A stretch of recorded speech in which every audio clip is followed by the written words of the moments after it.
Ang pagluluto ng garlic butter shrimp ay sobrang napakadali lamang.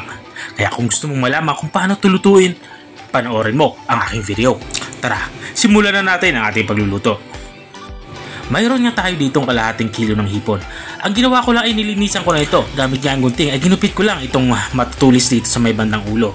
At itong mga paa naman ay ginupit ko na din. Unang gagawin nga natin dito ay imamarinate natin ito sa Sprite. Isang bote nga ng Sprite ang aking binubuhos dito. Yung pinakamaliit na bote. At matapos natin mailagay yung Sprite ay haluin lang natin ito maigi. Katulad ng ginagawa ko. At nang mahalo na nga natin ay itabi muna natin ito. I-marinate natin ito ng at least 30 minutes. At makalipas nga ng 30 minutes ay kinuha ko na ito.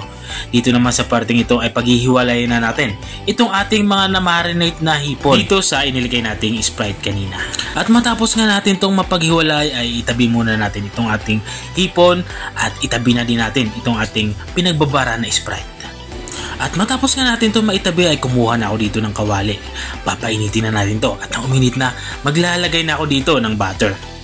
At tutunawin lang natin itong butter sa mahinang apoy.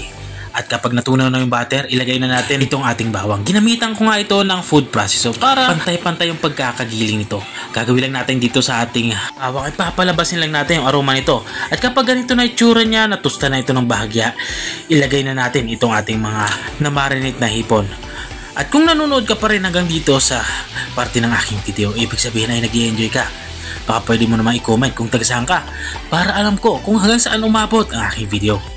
At balik nga tayo dito sa ating nilulutong ulam. Dito sa parte ito ay tinatakpan ko na nga itong ating nilulutong ulam. Tatakpan lang natin ito ng mga 1 minuto para hindi naman ito ma-overcook.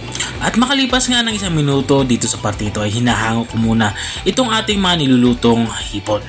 Gagawin natin dito ay tatabi muna natin ito. Ipagpapatuloy natin yung paggagawa natin ng sauce. Inilagay ko na nga yung ating reserve na Sprite saka naglalagay na din ako dito ng ketchup saka oyster sauce. Saka natin ito tutunawin.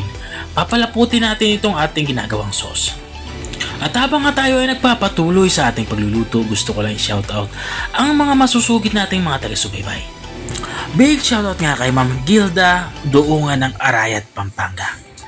Shoutout din kay Sir John L. Tiranya ng Iloilo. At shoutout din kay Sir Vicente Alanis Tolentino ng Baras, Rizal. Maraming salamat sa walang sawang panunood at pagsubaybay dito sa aking channel. At balik nga tayo dito sa ating nilulutong ulam. Dito sa parte ito ay tinatakpan ko to para i-simmer pa ng kalahating minuto pa. At makalipas nga ng kalahating minuto ay binuksan ko na ito. Dito nga ay lutong-luto na nga itong ating ulam pananghalian. Kumuha lang nga ako ng maliit na lagayan para ilipat itong ating mga nilutong ulam.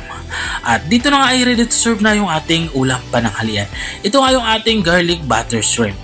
Kung nakarating ka hanggang dito sa dulo ng aking video, maraming salamat sa panunood. Kung nagustuhan mo naman to, pwede mo naman to i-share. O siya, hanggang dito na lang ako. Bye-bye!